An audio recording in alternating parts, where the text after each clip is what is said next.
Hey, what's up guys and welcome back to my YouTube channel Barry Developers. I hope you guys doing well. So today we're gonna talk about list tag. आज की इस video में हम बात करेंगे list किस तरह से बनाई जाती है, कितने टाइप्स की लिस्ट होती है, उनके कुछ एट्रीब्यूट्स के बारे में हम बात करेंगे। आई होप कि आपको लास्ट की वीडियोस, लास्ट के लेक्चर सही से समझ में आ रहे होंगे। अगर आपने मेरे चैनल सब्सक्राइब नहीं किया तो काइंडली आप मेरे चैनल को सब्सक्राइब कर लें। अगर आप कोई क्वेरी या कोई क्वेश्चन है तो आप ग्रुप में मैसेज कर सकते हैं और कमेंट में भी। तो चलिए यार आज की वीडियो स्टार्ट करते हैं। अब यहाँ पे हम अगर आप कहीं बाजार वगैरह जाते हैं या कोई चीज़ कोई टेस्ट वगैरह हो तो आप मतलब कि लेट्स सपोज जैसे आप एक कोई बाजार में जा रहे हैं, आपने कोई चीज़ लेनी है तो आप क्या करेंगे, आप सबसे पहले कोई कॉपी का पेज पकड़ेंगे, उस पर आप एक लिस्ट बनाएंगे। तो इसी तरह से HTML में लिस्ट बनाते हैं। तो चलते हैं अब हम यहाँ पे अपने दूसरी स्क्रीन पे, उधर मैं आपको बताता हूँ कि लिस्ट आज हम कौन कौन से यूज़ करने वाले हैं। तो यहाँ पे आप देख सकते हैं हमारे पास यहाँ पे है HTML लिस्टिंग टैग्स। आज हम HTML के लिस्टिंग टैग्स को कवर करने वाले हैं, जो जिसमें सबसे पहले हमारे पास है ऑर्डर लिस्ट। ऑर्डर लिस्ट इस तरह का होता है जिसमें हम गिनती लिखी होती है और उनमें हम चीज़ों को नोट डाउन कर रहे होते हैं। जहाँ पे हमने जैसे मैंने कोर्सेज रखे हैं। एक होती है अनऑर्डर लिस्ट। अनऑर्डर लिस्ट में बेसिकली यहाँ पे हमारे पास बुलेट्स पॉइंट होते हैं, जहाँ पे हम जस्ट बुलेट्स बनाते हैं और अपनी जो चीज़ें होती हैं उनको हम यहाँ पे नोट डाउन कर लेते हैं, जैसे मैं यहाँ पे कर रहा हूँ ऐसे। तो इनको हम HTML में मतलब कि कोडिंग में कैसे करते हैं, कैसे लिखते हैं, आज हम इसके ऊपर बात करने वाले हैं। और आई होप कि आपको सही से समझ में आ रही होंगी ये सारी चीज़ें, और जब हम प्रैक्टिकल करेंगे तो आपको और ज़्यादा सही से समझ आने वाली है। तो चलते हैं अब हम अपने कोडिंग में। तो यहाँ पे मैं आ चुका हूँ अपने कंप्यूटर स्क्रीन पे अपने कोडिंग में। तो यहाँ पे मैं इसको थोड़ा सा जूम कर देता हूँ आप लोगों के लिए। तो यहाँ पे आप देख सकते हैं जो लास्ट की वीडियो हमने कोड करा था वो कुछ ये था। अब हम इसका आउटपुट मैं आपको यहाँ पे दिखा देता हूँ। आपने राइट क्लिक करना है, जैसे कि मैंने आपको बताया हुआ है कि आउटपुट कैसे देखना है। Open in browser, open in browser पे क्लिक करेंगे तो आपके पास हमारा जो लास्ट की वीडियो में हमने कोडिंग करी थी, प्रैक्टिस करी थी, वो ये वाला है। आपके पास यहाँ पे वो आउटपुट शो हो जाएगा। तो आज की वीडियो हम बात करने वाले हैं फाइनली लिस्ट के बारे में। लिस्ट क्या होती है, किन किन तरह से हम उनको क्रिएट कर सकते हैं। तो यहाँ पर हम इस वाले कोड को हटा देते हैं बॉडी से। जैसा आपको पता है कि हम जितना भी कोड करते हैं वो बॉडी के अंदर करते हैं, कंप्लीट बॉडी से ना बाहर करते हैं ना यहाँ पे करते हैं, मतलब कहीं भी नहीं करते, जस्ट बॉडी के अंदर हम टैग को कवर करते हैं। तो यहाँ पे अब हम चलते हैं और अब हम यहाँ पे सबसे पहले लिस्ट को कवर करने वाले अनऑर्डर लिस्ट को। अनऑर्डर लिस्ट को हम यहाँ पे अब राइट करने वाले हैं। जैसे कि मैंने आपको बताया कि लेस देन ग्रेटर देन से आपने इसको ओपन करना था कोड को, और आपने यहाँ पे लिखना OL मतलब कि अनऑर्डर लिस्ट। अब यहाँ पे देख सकते हैं सबलाइम सजेशन दे रहा है, आपने जस्ट यहाँ पे इंटर कर देना है। इंटर प्रेस करेंगे तो आपके सामने टैग ओपन और क्लोज हो जाएगा। आई होप कि आपको इस ट्रिक का पता होगा, मैंने आपको पहले बताया हुआ है। UL का मतलब, U का मतलब है अनऑर्डर, L का मतलब है लिस्ट, अनऑर्डर लिस्ट। तो अनऑर्डर लिस्ट के बाद आपने यहाँ पे स्पेस देना है, नीचे आ जाना है, और अब आपने यहाँ पे टाइप करना है LI मतलब लिस्ट आइटम। L का मतलब लिस्ट और I का मतलब आइटम, लिस्ट आइटम। आपने यहाँ पे सिंपली इंटर पे क्लिक करना है तो आपके सामने ये भी ओपन एंड क्लोज हो जाएगा।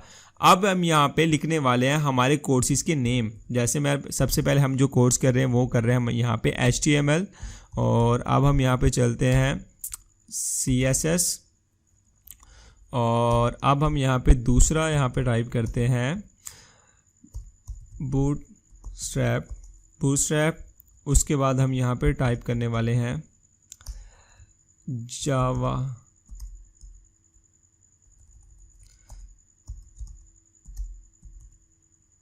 JavaScript. Ctrl+S save, Ctrl+S save. जैसे मैंने आपको पहले बताया काफ़ी दफ़ा Ctrl+S सेव करना है आपने, और अब हमने आ जाना अपने ब्राउज़र में और यहाँ पे आप करेंगे Ctrl+R रिफ़्रेश। तो यहाँ पे आप देख सकते हैं कि हमारे पास अनऑर्डर लिस्ट कुछ इस तरह से शो होती है। अनऑर्डर लिस्ट जो होती है वो हमारे पास यहाँ पे इस तरह से शो होती है। और अब हम बात करते हैं ऑर्डर लिस्ट के बारे में। ऑर्डर लिस्ट क्या होती है, तो यहाँ पे आपने लिखना है सिंपली OL। O का मतलब ऑर्डर, L का मतलब लिस्ट, ऑर्डर लिस्ट। आपने सिंपल यहाँ पे इंटर प्रेस करना है तो आपके सामने टैग ओपन और क्लोज हो जाएगा। आपने अब यहाँ पे दोबारा से टाइप करना है LI list, list item, list item. अब हम यहाँ पे दूसरे कोर्सेज की नेम लिखेंगे वर्डप्रेस और LI, और यहाँ पे हम टाइप करेंगे वीक्स, जो कि एक वर्डप्रेस की तरह का ही एक CMS है। और अब हम यहाँ पे, मैं इसको थोड़ा सा जूम और कर देता हूँ आप लोगों के लिए, और अब हम यहाँ पे टाइप करने वाले हैं लिस्ट आइटम में डिजिटल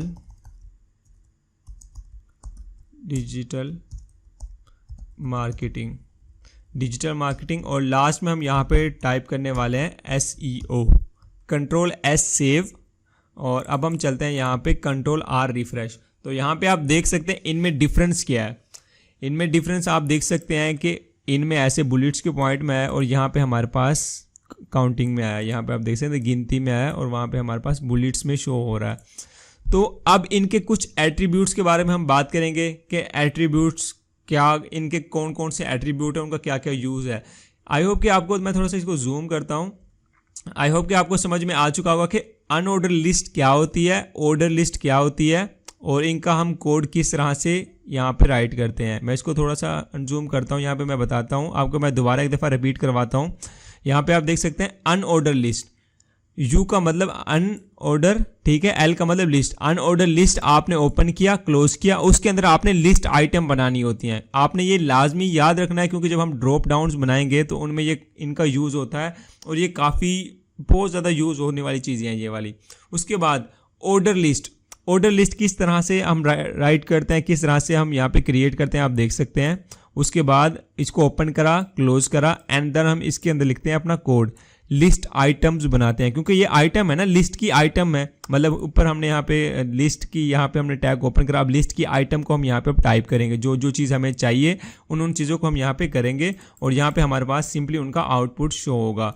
तो अब हम बात करते हैं हमारे कुछ एट्रीब्यूट्स की कि एट्रीब्यूट्स क्या होते हैं, उनको हम किस तरह से यूज़ कर सकते हैं। तो यहाँ पे हम बात करने वाले हैं इनके कुछ एट्रीब्यूट्स की। यहाँ पे हमने देखा कि ऑर्डर लिस्ट, अनऑर्डर लिस्ट वगैरह को हमने यहाँ पे देख लिया। अब हम यहाँ पे बात करने वाले हैं इनकी कुछ एट्रीब्यूट्स की। यहाँ पे जैसे मैं इसको राइट क्लिक करता हूँ, अपनी ब्राउजर पे क्लिक करता हूँ, तो यहाँ पे आप देख सकते हैं कि सबसे पहले हम अनऑर्डर लिस्ट के जो एट्रीब्यूट्स हैं उनको कवर अप करते हैं।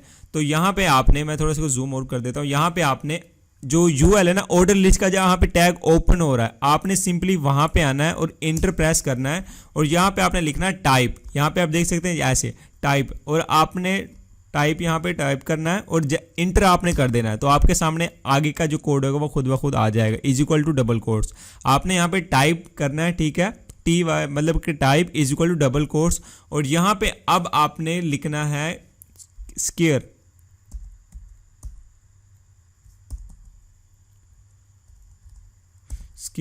Control S save. और यहाँ पे आप देखेंगे, थोड़ा सा मैं इसको जूम कर देता हूँ, कंट्रोल R रिफ्रेश। तो यहाँ पे आप देख सकते हैं कि वो कुछ इस तरह से हमारे पास आ चुका है, मतलब पहले सर्कल में था लेकिन अब हमारे पास स्क्वायर में आ चुका है। यहाँ पे आप देख सकते हैं, थोड़ा सा जूम करता हूँ, तो ये है इसका पहला एट्रीब्यूट। यहाँ पे आप देख सकते हैं इसका ये है पहला एट्रीब्यूट। उसके बाद इसका जो दूसरा एट्रीब्यूट है वो है सर्कल, कंट्रोल S सेव। और अब चलते हैं हमारे को, थोड़ा जूम करता हूँ मैं इसे, कंट्रोल R रिफ्रेश। तो यहाँ पे आप देख सकते हैं ये थोड़ा बुलेट में आ गया, मतलब कि सर्कल में आ चुका है। पहले दूसरा था वो अब इस तरह से आ चुका है। जो इसकी बाय डिफ़ॉल्ट वैल्यू होती है वो होती है डिस्क, जो कि एक बाय डिफ़ॉल्ट वैल्यू होती है। कंट्रोल S सेव, इसको कट कर दें आप, और यहाँ पे कंट्रोल R रिफ्रेश। तो यहाँ पे आप देख सकते हैं, तो ये तीन तरह के एट्रीब्यूट्स होते हैं। यहाँ पे इसको काइंडली आप इसको नोट डाउन कर लें। पहला होता है स्क्वायर, उसके बाद सर्कल, उसके बाद जो डिस्क होता है उसकी वो बाय डिफ़ॉल्ट वैल्यू होती है। ये है अनऑर्डर लिस्ट के एट्रीब्यूट्स। अनऑर्डर लिस्ट के एट्रीब्यूट्स ये वाले होते हैं। आई होप कि आपको समझ में आ चुका होगा। यहाँ पे हम इसको हटा देते हैं, हम कंट्रोल S सेव। अब हम बात करते हैं ऑर्डर लिस्ट के एट्रीब्यूट्स की। ऑर्डर लिस्ट के एट्रीब्यूट्स क्या होते हैं? यहाँ पे आप क्या, जैसे हमने वहाँ पे करा था ऐसे ही हमने यहाँ पे आके सिंपल हमने यहाँ पे इंटर करना है, सॉरी स्पेस प्रेस करना है और यहाँ पे आपने लिखना है टाइप। और टाइप, अब फिलहाल तो मैं आपको दिखाता हूँ यहाँ पे इसका आउटपुट क्या है। ये इसका आउटपुट कुछ इस तरह का है, आप देख सकते हैं, मतलब कि गिनती में लिखा हुआ है। और अगर आप इनके चाहते हैं भाई ये ABC में आए तो वो किस तरह से आ सकता है, सिर्फ टाइप और आपने यहाँ पे लिख देना A, capital A, control S save, control R refresh. तो यहाँ पे आप देख सकते हैं हमारे पास वो चेंज हो चुका है और जो हमारी अनऑर्डर लिस्ट थी वो कुछ इस तरह से अब यहाँ पे इस तरह से उसकी काउंटिंग स्टार्ट हो चुकी है। अगर आप स्मॉल a लिखेंगे, कंट्रोल S सेव और कंट्रोल R रिफ्रेश, तो यहाँ पे आप देख सकते हैं वो स्मॉल में आ जाएंगे। और अगर आप दोबारा से काउंटिंग में मतलब कि गिनती में चाहते हैं तो आप सिंपली यहाँ पे 1 लिख दीजिएगा या कुछ भी, कंट्रोल S सेव करना है आपने, कंट्रोल R रिफ्रेश। तो यहाँ पे आप देख सकते हैं वो हमारे पास इस तरह से आ चुका है। उसके अलावा रोमन लेटर्स में आप कैसे कर सकते हैं, आपने कैपिटल आई लिखना है, यहाँ पे capital I, control S save और यहाँ पे कंट्रोल आर रिफ्रेश। तो यहाँ पे आप देख सकते हैं रोमन लेटर हमारे पास आ चुके हैं, हमारे पास ये वाली गिनती आ चुकी है। इसके अलावा एक और टाइप की होती है, आपने स्मॉल आई टाइप करना है, यहाँ पे small I, control S save, control R refresh. तो यहाँ पे आप देख सकते हैं हमारे पास कुछ इस तरह से चेंज हो चुका है, यहाँ पे आप देख सकते हैं।